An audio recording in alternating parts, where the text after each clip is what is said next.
En el año 326 a.C., a orillas del río Éufrates, en lo que hoy es el norte de la India, ocurrió algo que, bueno, rompe absolutamente todos los esquemas de la historia militar. Ujú. Planteo esta situación a quienes nos escuchan. Tenemos al hombre más poderoso del mundo conocido, un líder que jamás, y digo jamás, ha perdido una sola batalla. 0 derrotas, sí. Exacto. Está respaldado por una maquinaria bélica con recursos virtualmente ilimitados y además exige ser tratado literalmente como un dios en la tierra. Casi nada. Y de repente sufre una derrota totalmente aplastante. Una que frena en seco el mayor proyecto expansionista de la antigüedad.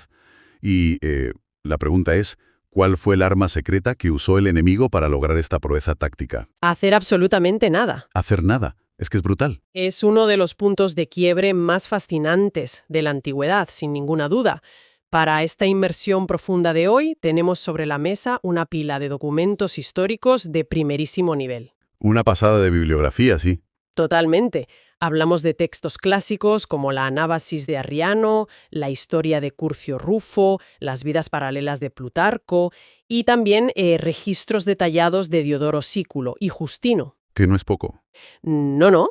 Y nuestro objetivo principal hoy, la misión de esta inmersión, es explorar este colapso en el río Éufrates para demostrar, a través de la cruda realidad logística, cómo este evento es el paradigma fundacional de la no colaboración. Ujú.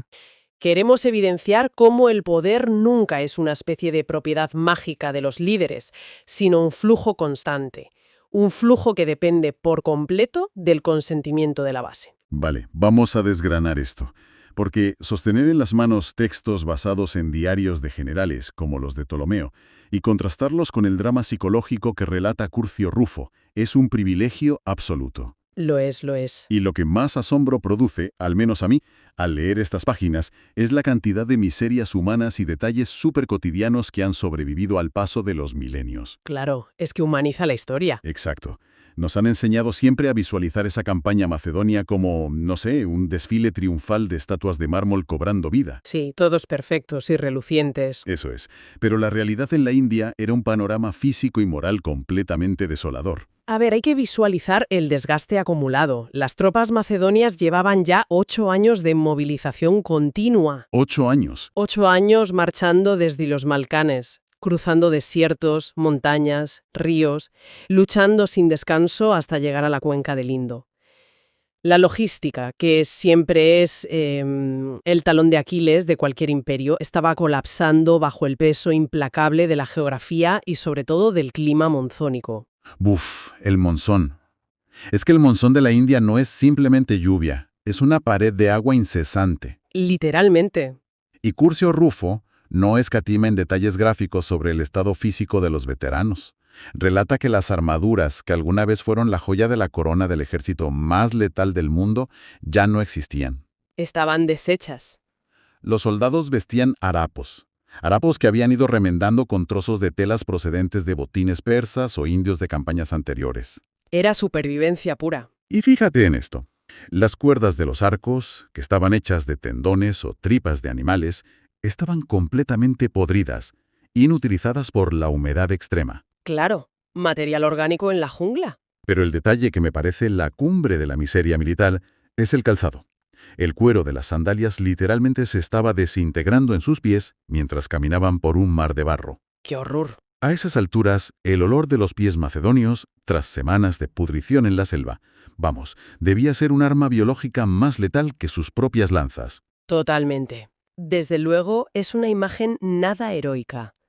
El lino, el cuero y el bronce sufren un deterioro crítico bajo lluvias torrenciales de semanas de duración. Ya te digo. Y aquí surge un contraste brutal entre la realidad material de la tropa, que literalmente se está cayendo a pedazos, y lo que los griegos denominaban el pozos de Alejandro. El pozo, sí. Ese potos era un deseo ardiente, una ambición personal casi patológica de alcanzar el fin del mundo, de explorar el océano oriental y superar las hazañas de héroes míticos como Heracles o Dioniso. Pero, a ver, yo me pongo en el lugar del líder. Si eres Alejandro Magno, y ojo que eres considerado una deidad viva, y ves que tus hombres empiezan a flaquear, ¿por qué no impones disciplina? Ya. O sea, ¿por qué no ordenas latigazos o ejecutas a un par de capitanes por insubordinación y fuerzas la marcha? A fin de cuentas, el miedo al castigo suele ser un gran motivador. Porque el miedo tiene un límite operativo. Y Alejandro había cruzado ese umbral con creces. Claro. Lo que relata el historiador Justino es que la situación en la India no fue un fallo táctico ni una pérdida repentina de genio militar. Fue un caso de manual de burnout sistémico. Un agotamiento total. Exacto. El agotamiento físico y mental era tan profundo que la amenaza de muerte dejaba de tener efecto. Ya daba igual todo. Justino subraya que el poder de Alejandro se evaporó en el momento exacto en que desapareció el consenso operativo con su base de mando. Si ejecutas a los oficiales que te conectan con los miles de soldados de a pie, simplemente te quedas solo en medio de la selva. O sea, pierdes la cadena de transmisión. Eso es. El ejército entero se convierte en una masa inerte. Aquí es donde la cosa se pone realmente interesante. Porque por si el barro, los harapos y las enfermedades no fueran ya suficiente castigo, a este campamento desolado le llegan informes de inteligencia militar fresca. Las peores noticias posibles. Los espías y exploradores locales vuelven con noticias sobre lo que les espera más allá del río Éfasis. Plutarco y Diodoro nos cuentan que el primer dato es geográfico. El río Ganges, que es el siguiente gran obstáculo, tiene 32 estadios de ancho. Una barbaridad. Para traducirlo a medidas modernas y que la audiencia pueda visualizarlo, estamos hablando de un cauce de casi 6 kilómetros de ancho. ¿6 kilómetros? Imaginad el impacto de escuchar que, tras años de penurias, tienes que intentar cruzar a nado en barcazas improvisadas y bajo el monzón una masa de agua de 6 kilómetros. ¿Y el problema principal no era el agua en sí? No, claro. Era lo que esperaba en la otra orilla. Diodoro Sículo, que es nuestra fuente más meticulosa en cuanto a cifras, recoge los informes que hablaban del imperio Nanda. Tela con los Nanda. Los espías reportaron una fuerza opositora que incluía infantería por cientos de miles, pero el dato que destrozó la moral macedonia fue el de la caballería pesada. Les esperaban entre 3.000 y 6.000 elefantes de guerra. 6.000 elefantes de guerra. Es que hay que entender lo que eso significa para un infante de la antigüedad. En la batalla de Hidaspes, poco antes, enfrentarse a unos 200 elefantes del rey Poro ya había sido una carnicería traumática. 200 frente a 6.000. Exacto. Los macedonios vieron cómo esas bestias aplastaban falanges enteras y empalaban a sus compañeros. Escuchar que al otro lado del Ganges había una muralla viviente de miles de esos animales, que básicamente eran los tanques acorazados del mundo antiguo, debió ser el golpe de gracia psicológico. Sin duda. Los textos sugieren que esta cifra astronómica actuó como una barrera de disuasión absoluta. Rompió por completo el contrato invisible de confianza y obediencia entre el rey y sus tropas. Lo fascinante aquí es analizar la mecánica de la reacción del ejército ante este terror paralizante. No asistimos a un motín violento como los que estamos acostumbrados a ver en las dramatizaciones históricas. No es la típica rebelión de película. Para nada. No hay antorchas en la noche, no hay gritos de rebelión, no asaltan la tienda de Alejandro para clavarle una espada y nombrar a un nuevo rey. ¿Qué va? Lo que ocurre es mucho más letal para la estructura de poder. Curcio Rufo lo describe con una exactitud escalofriante. En el campamento se instala un silencio sepulcral. Simplemente se sientan. Exacto. Dejan de afilar las armas, dejan de preparar las marchas, se detienen por completo. Esa inacción coordinada, ese silencio ensordecedor de decenas de miles de hombres, es la esencia pura de la no colaboración. Es la demostración de que el poder real reside en quien ejecuta la orden, no en quien la emite. Claro, el que tiene que dar el paso es el soldado. Retiraron su consentimiento. Arriano, siendo un autor muy enfocado en la táctica militar, documenta este momento con una intensa guerra de voluntades, un choque psicológico brutal entre la cúspide y la base. Esa asamblea es pura tensión dramática. Arriano detalla que Alejandro, viendo que nadie se mueve, convoca a sus oficiales e intenta salvar su proyecto con la única herramienta que le queda, que es la retórica. Su don de palabra. Da un discurso grandilocuente, apelando a la gloria eterna, al honor invencible de Macedonia, a su propio linaje casi divino. Les pide un esfuerzo final para llegar al océano exterior y completar la conquista del mundo. Muy en su línea. Es un discurso plagado de conceptos elevados, ideales abstractos y promesas de inmortalidad. Y tras ese derroche de épica, se hace un silencio tenso hasta que toma la palabra el general Coeno. Y el discurso de Coeno es una obra maestra del pragmatismo. Desarma por completo el potos de Alejandro. Coeno no habla de dioses ni de gloria futura. Responde apelando exclusivamente a la dura e innegable realidad material. A lo tangible. Exacto. Señala los cuerpos mutilados de los presentes, recuerda a los miles de compañeros que han quedado enterrados a lo largo de Asia.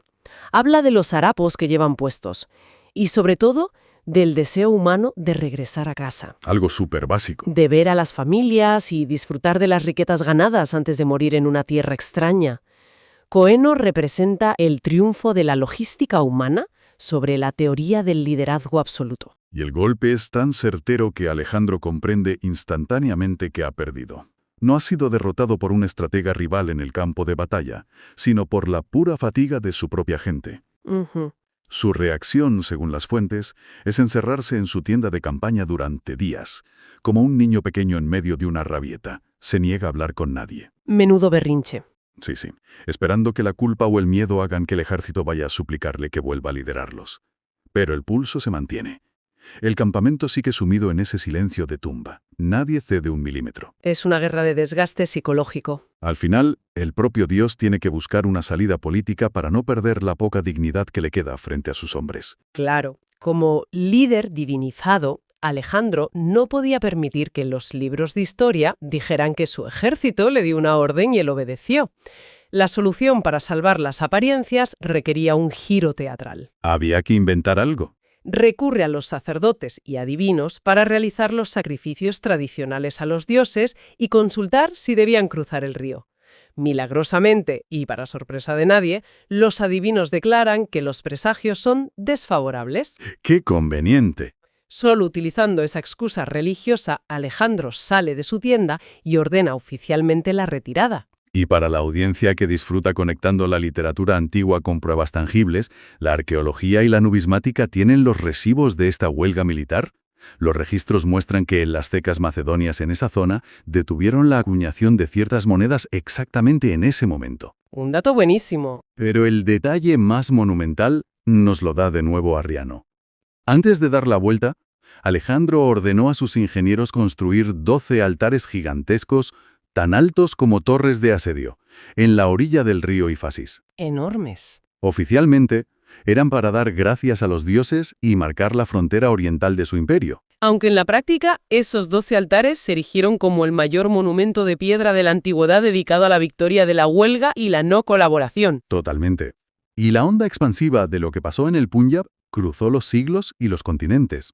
Si conectamos esto con un panorama más amplio, vemos cómo este episodio moldeó el comportamiento de la siguiente gran figura colosal de la historia occidental. Nos referimos a la famosísima anécdota que el historiador romano Suetonio sitúa en Hispania.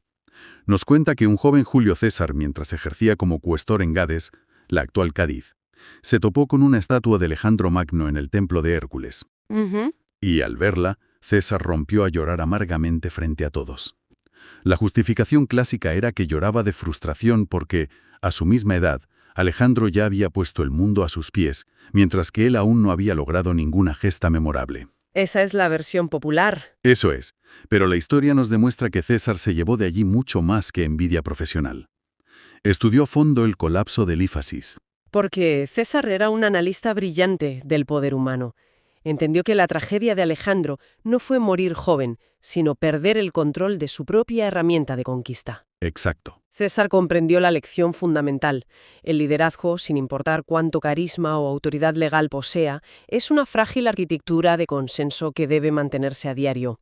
Por eso, años después, durante la brutal campaña de las Galias y la posterior guerra civil, César obsesivamente diseñó mecanismos para evitar una fractura similar. El lenguaje que utilizaba lo delata. A diferencia de otros generales, César rara vez se dirigía a sus legionarios como subordinados, los llamaba comilitones. Comilitones. Que se traduce como camaradas o compañeros de armas. Además implementó un sistema de recompensas económicas y botines increíblemente meticuloso, asegurándose de que la base sintiera que la victoria del general era también su victoria personal. César interiorizó la premisa técnica que Alejandro ignoró hasta que fue demasiado tarde. La voluntad de hierro de la cúspide es completamente irrelevante si el último hombre de la formación, el que sostiene el escudo, decide plantar los pies en el suelo y no avanzar. Ahí se acaba todo. La base siempre tiene poder de veto. Entonces, ¿qué significa todo esto para nosotros hoy? Me pregunto cómo un concepto nacido de un motín militar en la antigüedad logra transformarse en una herramienta de acción cívica para la sociedad moderna. Es el gran salto. Porque durante siglos, este poder de veto parecía estar restringido exclusivamente a los ejércitos, ya que eran los únicos que tenían el monopolio de la fuerza. ¿Cómo da el salto a la población civil? Las fuentes de nuestra inmersión trazan una genealogía interesantísima hacia la resistencia civil contemporánea. Ese salto evolutivo es vital. Se produce cuando las sociedades transitan del modelo de súbditos de un imperio al concepto moderno de ciudadanos con derechos y peso económico. Las fuentes enlazan el veto silencioso del Hífasis directamente con el año 1849. El siglo XIX, sí. Cuando el filósofo estadounidense Henry David Thoreau publica su ensayo Desobediencia civil. Thoreau destila la lección militar en un principio civil. El individuo es la unidad básica del poder estatal, y si el Estado utiliza sus recursos para fines inmorales, el ciudadano tiene el deber ético de retirar su apoyo, específicamente su apoyo fiscal. Y Thoreau no se quedó en la pura teoría. Fue a la cárcel por negarse a pagar un impuesto que financiaba la guerra contra México y la expansión de la esclavitud. Puso el cuerpo. Exacto. Su argumento era que la ley no posee energía cinética por sí misma. El Estado es una máquina. Y si te obliga a ser el agente de una injusticia, tu deber es dejar de ser la fricción que hace que los engranajes giren. ¡Qué buena metáfora! Thoreau sitúa la conciencia ética por encima de la obligación legal. Y esta idea seminal fue tomada, expandida y convertida en un arma de desestabilización masiva a principios del siglo XX por Mahatma Gandhi. Porque Gandhi es quien perfecciona el concepto y lo bautiza como satyagraha, que a menudo se traduce como fuerza de la verdad. Gandhi comprendió perfectamente la mecánica de lo ocurrido en el Hífasis. Vaya si lo entendió. Cuando organizó la famosa Marcha de la Sal, recorriendo casi 400 kilómetros a pie para extraer sal del mar y evadir el monopolio británico, no estaba simplemente protestando. Estaba demostrando que el imperio británico en la India era exactamente igual que Alejandro frente al río Ganges. Un gigante de pies de barro. Un gigante que solo podía sostenerse si los locales seguían colaborando. Gandhi probó que si una nación entera se niega a consumir productos imperiales, se niega a pagar impuestos y vacía las estructuras administrativas, el opresor no solo se desorienta, sino que su ocupación se vuelve matemáticamente inviable a nivel económico. Paralizar la maquinaria no a base de golpearla con un martillo, sino simplemente dejando de echarle carbón. Exacto. Ahora bien, me pongo en el papel de abogado del diablo un momento. Frente a un Estado moderno que cuenta con cuerpos policiales, militarizados, tecnología de vigilancia y el monopolio total de la violencia, proponer una sentada pacífica o un boicot de consumo puede sonar un poco ingenuo para algunos. Es una duda muy común, sí. ¿Acaso los sistemas no recurren a la fuerza bruta cuando ven amenazada su hegemonía? Por supuesto que tienen la capacidad de usar la fuerza, pero ahí radica la genialidad táctica de la no colaboración. La historia comparativa que detallan los textos muestra que la confrontación violenta directa suele jugar a favor del sistema hegemónico. Les das la excusa. Si atacas al Estado con violencia, le estás proporcionando la justificación legal y moral perfecta para desplegar su superioridad represiva. Juegas en su terreno. Sin embargo, la inacción masiva, disciplinada y pacífica lo cortocircuita. Claro. Alejandro Magno no podía crucificar a sus 40.000 soldados por no querer cruzar el río. Si lo hacía, destruía la propia herramienta que lo hacía rey. Se quedaba sin ejército. Del mismo modo, un sistema económico moderno no puede encarcelar o disparar a millones de personas cuyo único delito es decidir pacíficamente no comprar un producto o no endeudarse con un banco. Fíjate que las fuentes aterrizan esto en el siglo XXI hablando del no consumismo estratégico. Hoy en día, las grandes hegemonías no operan enviando falanges de piqueros ni elefantes de guerra a nuestras ciudades. No, operan de otra forma. Operan a través de monopolios financieros, corporaciones energéticas y gigantes tecnológicos. Por lo tanto, el campo de batalla ha cambiado. Retirar el consentimiento hoy significa alterar de forma consciente nuestros patrones diarios de consumo y el flujo de capital. Así es. Los documentos detallan estrategias muy claras al alcance de cualquiera. Hablan, por ejemplo, del boicot selectivo, que consiste en coordinarse para hundir la cuota de mercado y los márgenes de beneficio de corporaciones que mantienen prácticas destructivas o no éticas. Darles donde más duele, en el bolsillo. Si la base no compra, la cúpula no se financia. También profundizan en el concepto del decrecimiento voluntario. Al reducir drásticamente nuestra dependencia del crédito, de las tarjetas y de la deuda perpetua, les estamos quitando oxígeno al control financiero que el sistema ejerce sobre nuestras vidas. Y mencionan de forma destacada la búsqueda de la soberanía alimentaria y energética. Hablamos de cosas como el autoconsumo solar o los mercados locales de agricultores. Desconectar del sistema. En el fondo, generar tu propia energía o cultivar parte de tu comida es la retirada literal del consentimiento a los grandes monopolios de suministros básicos. Es el equivalente moderno a negarse a marchar hacia el Ganges. Es exactamente lo mismo. Creo que es el momento de recapitular la inmensa lección que este recorrido histórico deja a quienes nos escuchan hoy. Hemos viajado desde el barro de la India antigua hasta las teorías fiscales del siglo XIX y las estrategias de consumo actuales. Un viaje fascinante. Y todo converge en una verdad que resulta innegable. La mayor fuerza de la historia humana no reside en la potencia balística, ni en el rigor de la ingeniería, ni en el capital acumulado. Reside única y exclusivamente en el no colectivo. Así es. El poder jamás es unidireccional. Alejandro el Grande, el rey invicto, fue aplastado por el agotamiento físico y el silencio inquebrantable de los mismos hombres que pulían su corona. Y esto nos lleva a un último punto de análisis que plantea una de nuestras fuentes contemporáneas y que me gustaría dejar resonando en la mente de la audiencia para cerrar. Adelante. El texto sostiene la premisa de que sin el mantenimiento técnico constante y el flujo masivo de datos aportados por los usuarios, la tecnología más avanzada del mundo se convierte en chatarra inerte en cuestión de días. ¡Wow! Hoy vivimos absolutamente fascinados y en muchas ocasiones intimidados por el poder colosal de los algoritmos, la inteligencia artificial y los oligopolios tecnológicos que dominan el mercado. Totalmente. Los percibimos como entidades todopoderosas, fuerzas invencibles que dictan nuestras costumbres, nuestras compras y nuestro debate público. Pero si somos conscientes de que estos gigantes del silicio se alimentan de forma exclusiva de nuestra atención diaria y del vertido constante y voluntario de nuestros datos personales, ¿Qué pasaría si?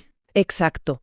¿Qué ocurriría si un día, de manera coordinada y global, decidiéramos aplicar un veto del silencio digital? ¿Descubriríamos acaso que las gigantescas granjas de servidores que hoy nos vigilan son en realidad tan frágiles e inútiles como aquellos 12 altares de piedra que Alejandro Magno tuvo que abandonar en la orilla del río Éfasis? Una pregunta brutal para cerrar este análisis. Despedimos esta inmersión profunda invitando a quienes nos escuchan a seguir cuestionando su entorno y, sobre todo, a reflexionar sobre el tremendo poder que tienen en sus manos simplemente decidiendo dónde, cómo y a qué prestan su colaboración diaria. Históricamente hay figuras sobradamente conocidas, como Henry David Thoreau o Mahatma Gandhi, que demostraron en la práctica que la no colaboración es una herramienta infalible para el cambio. Claro, la lógica es aplastante. Si la población simplemente deja de cooperar, la máquina se detiene. Exacto. Sin embargo, los textos que estructuran este análisis afirman que el problema real no es una falta de herramientas políticas o tecnológicas para cambiar las cosas. Es que la humanidad choca constantemente contra una barrera psicológica fundamental, que es la inseguridad y el miedo. Vale, vamos a desgranar esto, porque la premisa de que el terror a ejercer nuestra propia individualidad es el freno de mano de cualquier revolución, pues es un concepto que altera por completo la forma en que entendemos la historia. Totalmente. Es un planteamiento que obliga a mirar directamente a la arquitectura del cerebro humano. El objetivo de este recorrido es entender el porqué más profundo detrás de esta especie de parálisis colectiva permanente. Y para eso hay que ir desde la historia antigua hasta el presente. Así es. Para lograrlo, los autores de estos textos proponen una disección exhaustiva que viaja desde las llanuras de la historia antigua hasta los laboratorios de la neurobiología moderna. Resulta vital aclarar que, a lo largo de esta disección, la postura será estrictamente analítica y neutral frente a las críticas sociales que exponen los documentos. La meta es desmenuzar las conclusiones de los autores y comprender cómo estructuran este argumento de que el statu quo global se mantiene intacto.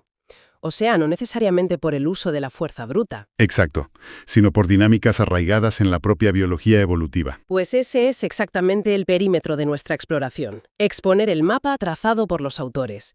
Y ese mapa comienza con una figura histórica de proporciones casi míticas, Alejandro III de Macedonia, a quien la historia recuerda como Alejandro Magno. El arquetipo del conquistador por excelencia. Tal cual. El relato tradicional lo pinta como el líder definitivo, alguien con una voluntad de hierro que redibujó las fronteras del mundo antiguo a su antojo.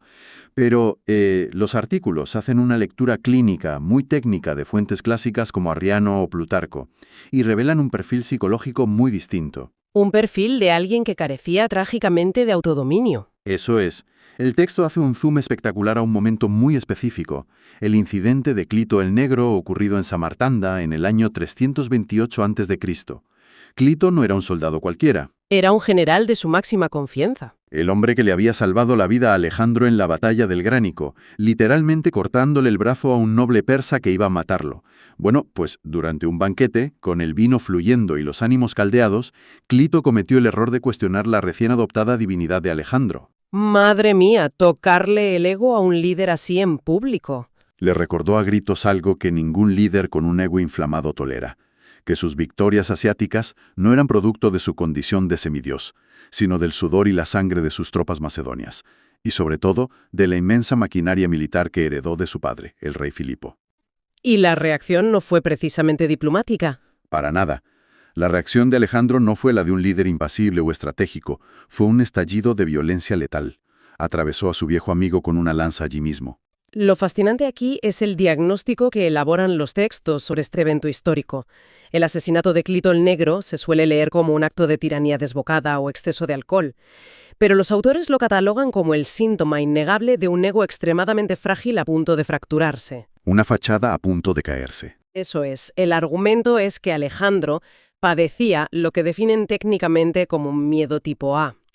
Este perfil necesita una validación absolutamente constante, un flujo ininterrumpido de adoración por parte de su entorno y de la masa de sus tropas. Todo para poder sostener una identidad autoimpuesta y grandiosa. En este caso, la de una deidad intocable. En el momento en que alguien rasgaba esa fantasía, como hizo Clito, la estructura psicológica de Alejandro no tenía mecanismos de defensa racionales y simplemente colapsaba en pánico y violencia. Es como si le quitaran el oxígeno. Literalmente. Esta fragilidad estructural quedó aún más expuesta años después durante el famoso motín del río Ifasis. Cuando sus tropas, agotadas por años de marcha y lluvia constante, ejercieron su propio poder de no colaboración y se negaron a dar un paso más hacia la India, la ilusión de omnipotencia y control infinito se evaporó. Claro. Ahí las crónicas se relatan que el gran conquistador se retiró a su tienda, completamente aislado, a llorar durante días. A llorar como un niño al que le han quitado el espejismo de su propio poder. Es una imagen que desarma el mito por completo. El hombre que había sometido a imperios enteros llorando desconsoladamente en la oscuridad de su tienda porque sus subordinados dejaron de validarle la fantasía. Y llevando esa dinámica al presente, la analogía resulta brutal. Pensemos en esa figura del líder moderno, ya sea un alto ejecutivo corporativo o un perfil de Internet con millones de seguidores, que necesita una retroalimentación incesante. Sí, la constante necesidad de aplauso. Es el equivalente a un conquistador antiguo entrando en pánico existencial porque su última publicación no ha alcanzado los 1000 likes o porque su junta directiva no ha aplaudido su última ocurrencia. Como señalan los artículos, son conquistadores de imperios externos, pero absolutos esclavos de sus propias carencias emocionales. Viven aterrorizados por la mera posibilidad de ser percibidos como seres humanos comunes y corrientes. Y esa dependencia patológica del reconocimiento es su mayor debilidad. Desde luego. Pero la tesis central no se detiene en la psicopatología del líder. Obliga a cambiar el foco hacia la base de la pirámide, a la sociedad, la masa. Porque la gente sigue, tolera y legitima a figuras con este nivel de inestabilidad. Esa es la gran pregunta. Para responder a eso, el análisis propone excavar en las raíces más profundas del comportamiento colectivo, partiendo de la base de que el ser humano no opera como un agente racional y enteramente libre, sino como un organismo biológicamente programado para la supervivencia a través del gregarismo, de estar en grupo, vaya. Exactamente. Y aquí es donde se pone muy interesante, Porque claro, Alejandro Magno ya vivía en un mundo de ciudades complejas, ejércitos profesionales y jerarquías rígidas. Para entender de dónde sale esta necesidad enfermiza de encajar, los artículos nos obligan a rebobinar mucho más atrás. Se trasladan a los albores mismos de la civilización. Mucho antes de las pirámides de Egipto. Sí, hay yacimientos arqueológicos en Turquía como Karahantepe, Taştepeler o el famoso Göbekli Tepe. En este punto los textos introducen un concepto antropológico brillante, que es el voto con los pies. Una forma literal de votar. Eso es. Antes del sedentalismo masivo y de la revolución neolítica, en la era de los cazadores-recolectores nómadas, si el líder de una tribu se volvía un tirano insoportable, o si el grupo adoptaba prácticas destructivas, existía una forma purísima y directa de no colaboración. La gente simplemente recogía sus pocas pertenencias, daba la espalda y se marchaba a otro valle. Recoger los bártulos y adiós muy buenas. La movilidad constante era la garantía física de la libertad individual. Y esa libertad de movimiento sufrió un cortocircuito dramático con la llegada de lo que los textos denominan el muro de piedra. El fin del nomadismo. Claro, cuando las poblaciones comenzaron a construir estructuras arquitectónicas masivas y monumentales, exigiendo una inversión incalculable de trabajo, tiempo y recursos en un punto geográfico específico, la humanidad quedó anclada físicamente al terreno. Ya no te podías ir sin perder todo ese esfuerzo. Y al anclarse a la tierra, se ancló irreversiblemente a las jerarquías incipientes que administraban esos recursos. La arqueología demuestra que la revolución neolítica no se limitó a la domesticación del trigo o del ganado. El nuevo sistema social y agrícola terminó domesticando al propio individuo. Se instauró un pánico colectivo a perder la inversión, a abandonar lo que se había construido con tanto sudor. Un momento, para no perder el hilo neurológico de esto. ¿Cómo cambia exactamente la agricultura o la construcción de un muro de piedra el sistema de recompensa y riesgo del cerebro humano en comparación con la etapa nómada?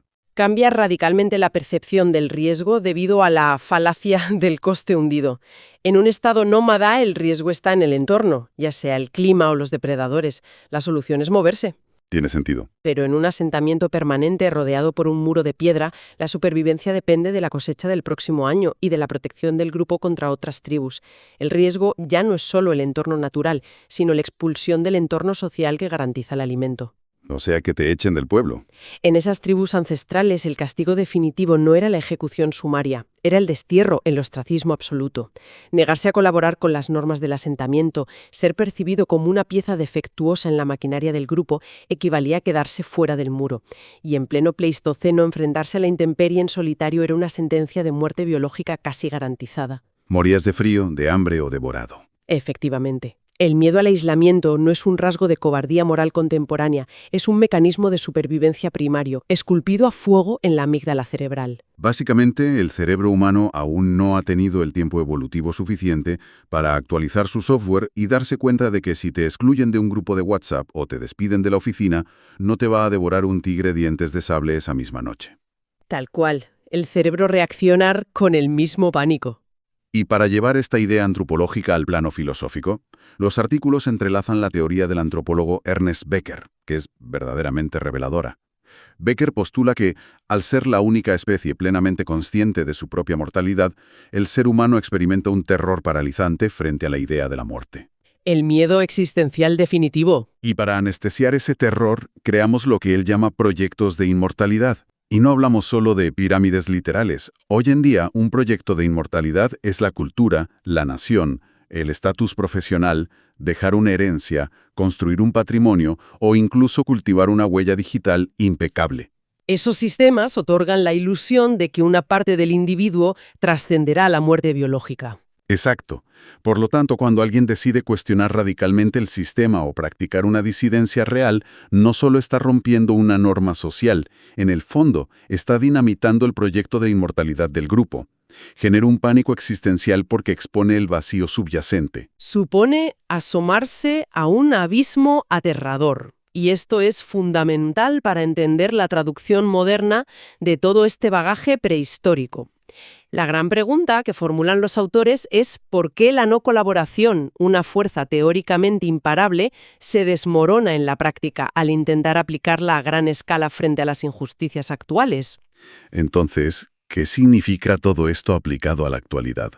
Al trasladar esto al escenario contemporáneo, al día a día de una oficina corporativa o a las dinámicas sociales urbanas, los textos introducen un término clínico muy preciso: la inercia de adaptación. Un concepto clave, sin duda. El argumento lógico dicta que frente a un sistema estructuralmente injusto o a un entorno laboral tóxico que degrada a las personas, la reacción natural y saludable debería ser detener la maquinaria, exigir la corrección. Sin embargo, lo que se observa masivamente es que el individuo, en lugar de intentar cambiar el entorno, opta por mutilar o adaptar su propia psique para poder encajar y sobrevivir dentro de esa toxicidad. Se amoldan al problema en lugar de solucionarlo. Alguien ve una práctica abusiva en su empresa, pero en lugar de denunciarla y arriesgarse al destierro, es decir, perder su salario, su estatus, su tribu moderna, baja la cabeza y racionaliza el abuso. Los autores catalogan esto, sin paños calientes, como una rendición psicológica en toda regla. Si conectamos esto con el panorama general, la tesis de los autores es que la macroestructura sociopolítica y económica del presente capitaliza esta vulnerabilidad evolutiva, fomenta activamente la inseguridad como método de control pasivo. ¿Mediante qué herramientas? A través de la lente analítica de los documentos, se argumenta que herramientas como el marketing agresivo y las dinámicas de comparación constante en entornos digitales están diseñadas para que la base social nunca experimente una sensación de completitud o suficiencia.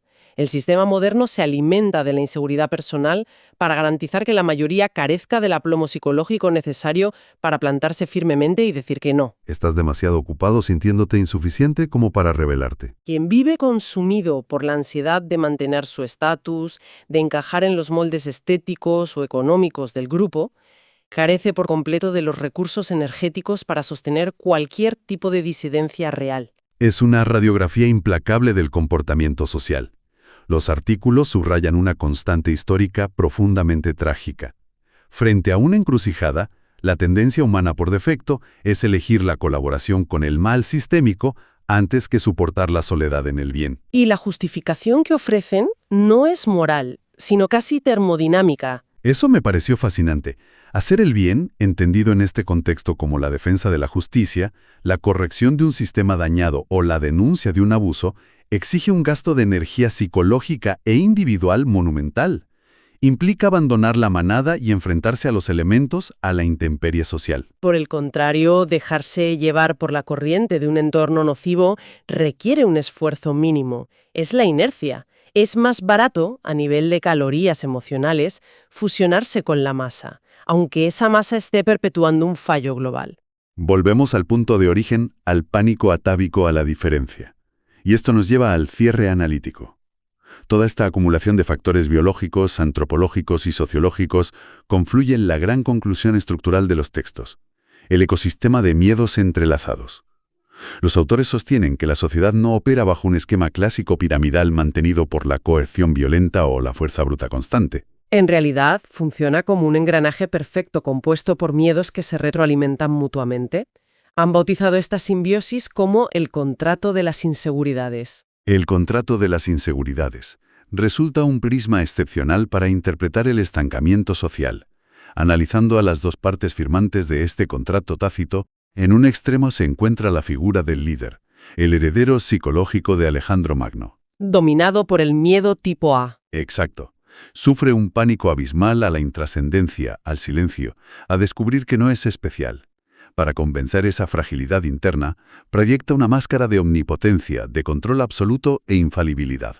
Bajo esta lupa, las derivas autoritarias, la microgestión corporativa o las actitudes mesiánicas no nacen de una fortaleza genuina. Nacen de una desesperación silenciosa por no ser olvidado. Y en el lado opuesto de la mesa de negociación se encuentra la base social, el cuerpo colectivo.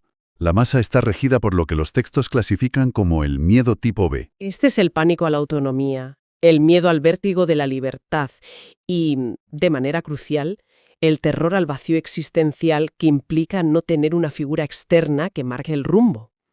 La manifestación sintomática de este miedo es la obediencia ciega y el conformismo, ¿verdad? Completamente. El cuerpo social consume voluntariamente la proyección de invulnerabilidad del líder, no porque se base en hechos reales o comprobables, sino porque esa ilusión de orden es una necesidad psicológica imperiosa para calmar su propia ansiedad ante lo desconocido. Es un pacto envenenado de codependencia, cimentado exclusivamente en las carencias emocionales de ambas partes. Analizando la mecánica de esa sumisión social, la masa entrega su autonomía a cambio de la ilusión de seguridad, mientras el líder consume esa obediencia para sentir que existe. Yo aplaudo tus delirios de grandeza para no tener que pensar por mí mismo, y tú finges ser invencible para no hundirte en tu propia irrelevancia. Esa es la esencia del contrato. Y desde la perspectiva de la neurobiología de la sumisión, el análisis llega a un postulado que invierte el sentido común. En términos estrictamente funcionales, la masa posee un nivel de miedo superior al del tirano.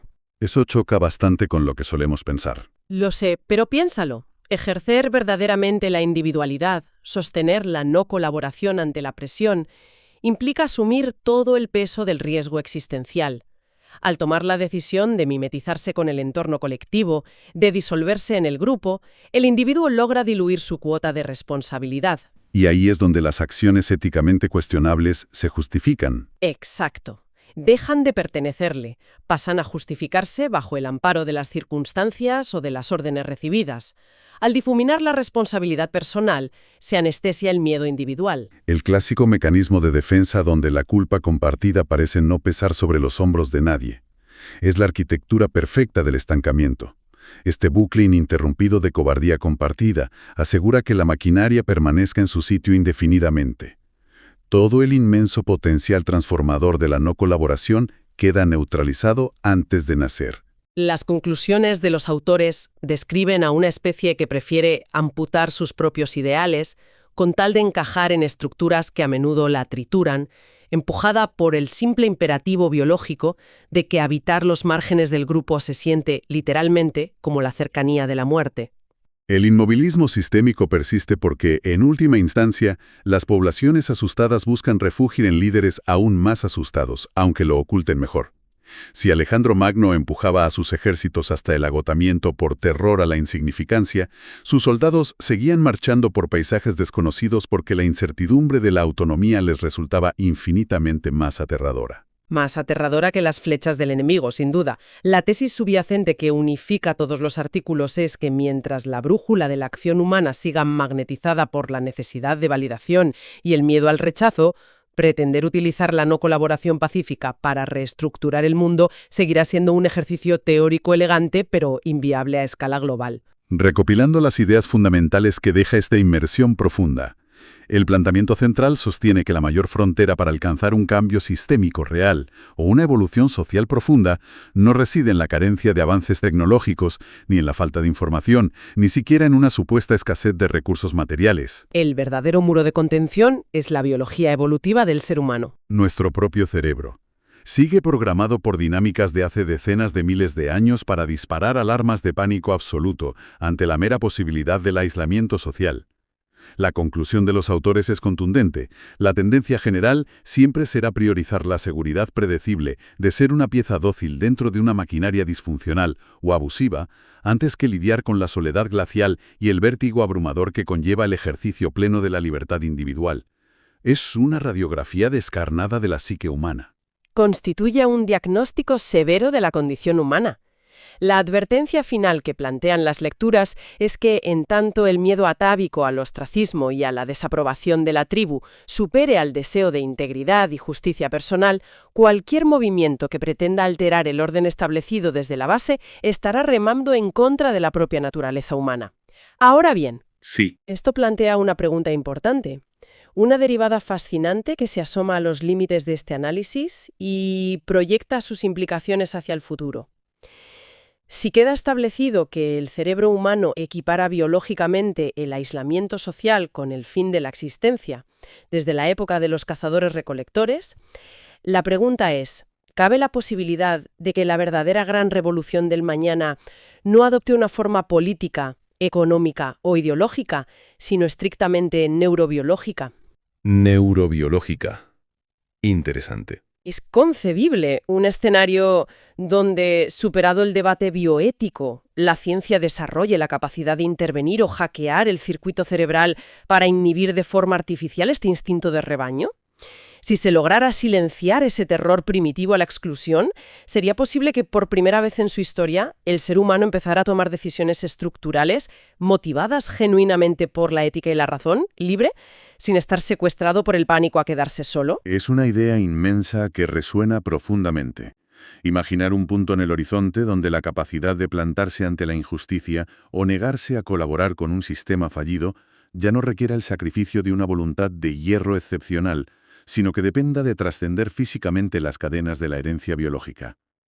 Es un concepto con el peso suficiente para alterar la visión del futuro humano y queda flotando en el aire para quien nos escucha. Ha sido un recorrido intenso a través del miedo que sostiene al mundo. Es el momento idóneo para dejar reposar todas estas piezas y reflexionar sobre las costuras invisibles del comportamiento diario, en el silencio y la riqueza de la propia individualidad. Hasta el próximo análisis.